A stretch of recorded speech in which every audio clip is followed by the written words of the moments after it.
আপনারা জানেন বাংলাদেশে এখন কি হচ্ছে। আপনারা গণভোটে সবাই কি হ্যাঁ এর পক্ষে ছিলেন না? আমরা সবাই কিসের পক্ষে ছিলাম? আমরা হ্যাঁ এর পক্ষে ভোট দিয়ে গণভোটকে জয়যুক্ত করেছি, কিন্তু সেই গণভোটের গণরায়কে নিয়ে যাওয়া হচ্ছে আদালতে। গণভোটের বৈধতাকে প্রশ্ন করা হচ্ছে আদালতে।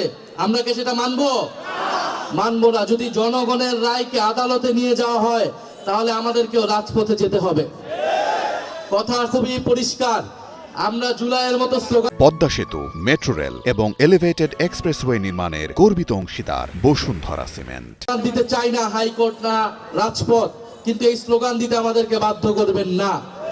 আমরা জাতীয় সংসদ হয়েছে, সংসদকে সংস্কার পরিষদ সদস্য হিসেবে ঘোষণা করতে হবে এবং গণভোটের গণরায় অনুযায়ী সকল সংস্কার বাস্তবায়ন করতে হবে। এর অন্যথা, এর বিকল্প আমরা কোনো কিছুই মেনে নিব না। এবং রাজনৈতিক প্রশ্নগুলোকে, জনগণের ম্যান্ডেটকে আদালতে নিয়ে পরিস্থিতি অস্থিতিশীল করার চেষ্টা করবেন না, আদালতকেও প্রশ্নবিদ্ধ করবেন না। বিজ্ঞ আদালতের প্রতি আমাদের আহ্বান থাকবে, জুলাই গণ অভ্যুত্থানের হাজারো মানুষের রক্তের মধ্য দিয়ে আজকের প্রধান বিচারপতিগণ বসেছেন। ফলে এই গণ অভ্যুত্থানে কিন্তু এখনকার আদালত, এখনকার এই নির্বাচন এবং সরকার সবকিছুর বৈধতা যদি সংবিধানের দোহাই দেওয়া হয়, সংবিধান হিসেবে ইন্টারিম গভর্নমেন্টও হয় নাই, নির্বাচনও হয় নাই, তারেক রহমানের সরকারও তৈরি হয় নাই। যদি পুরানো সংবিধানের কথা বলা হয় তাহলে ফ্যাসিস্ট হাসিনাকেই এখনকার প্রধানমন্ত্রী হিসেবে মেনে নিতে হবে। বর্তমান সরকার কি সেটা মেনে নিতে প্রস্তুত কিনা আমরা তার কাছে সেটা শুনতে চাই। ফলে অযথা জল ঘোলা করবেন না।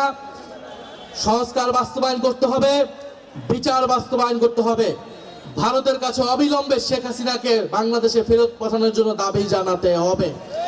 শেখ হাসিনাকে ফেরত না পাঠালে ভারতের সাথে সম্পর্ক ঠিক হবে না।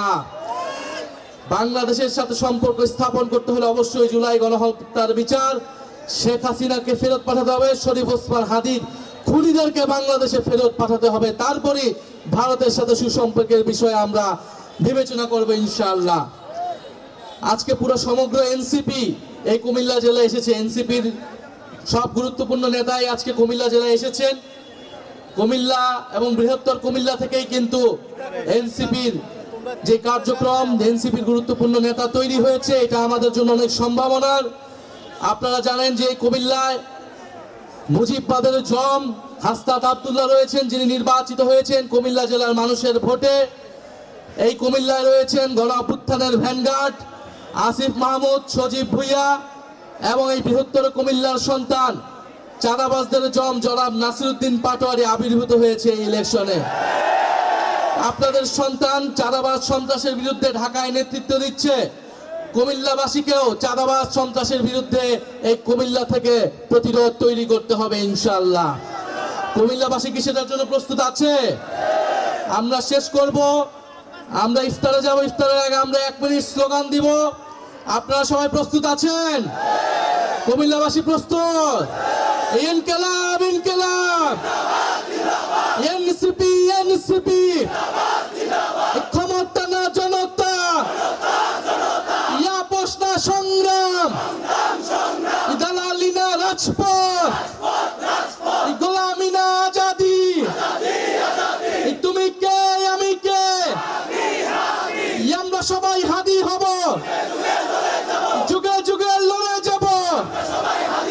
অ্যাকশন টু অ্যাকশন, এনসিপির অ্যাকশন, চাঁদাবাজের বিরুদ্ধে, সন্ত্রাসীদের বিরুদ্ধে, ফ্যাসিবাদের বিরুদ্ধে, আগ্রাসনের বিরুদ্ধে।